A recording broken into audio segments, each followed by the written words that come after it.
حضرت بایزید بستامی رحمۃ اللہ علیہ آپ بہت بڑے اولیاء اور مشائخ میں سے ہیں۔ اللہ تبارک و تعالیٰ نے آپ کو بہت بڑا مقام اور مرتبہ دیا ہے۔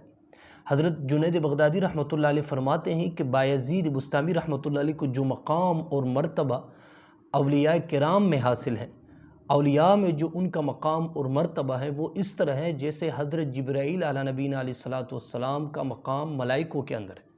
ملائکوں میں جیسے جبریل کا مقام ہے، اس طرح اولیاء میں بایزید کا مقام بھی ہے۔ آپ امام جعفر صادق رضی اللہ تعالیٰ عنہ کے ساتھ تھے، ان کے ساتھ رہتے تھے، ان سے فیض حاصل کرتے تھے۔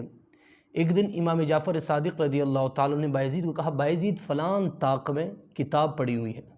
طاق جدھر کتاب وغیرہ رکھتے ہیں اس جگہ کو طاق کہتے ہیں۔ تو فلان طاق میں کتاب پڑی ہوئی ہے، وہ کتاب میرے پاس لے کے آؤ۔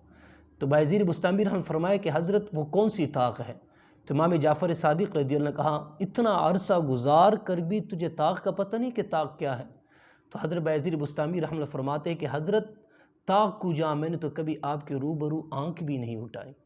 جب حضرت امام جعفر صادق رضی اللہ تعالیٰ نے یہ الفاظ سنی تو آپ نے فرمایا، بایزید اب تم مکمل ہو چکے ہو، تم واپس بستام چلے جاؤ، اب اپنے علاقے میں فیض تقسیم کرو، ان لوگوں کی اصلاح کرو اور دین کی خدمت کرو۔ اللہ نے یہ مقام اور مرتبہ دیا تھا، آپ کی لقب مبارک سلطان العارفین، عارفوں کا سلطان، اتنا اللہ تبارک و تعالیٰ نے ایک مقام آپ کو دیا ہوا تھا۔ جیسے جنید بغدادی رحمۃ فرماتے ہیں کہ اولیاء میں ان کا مقام اور مرتبہ ایسا ہے جیسے جبریل کا مقام ملائکوں میں ہے۔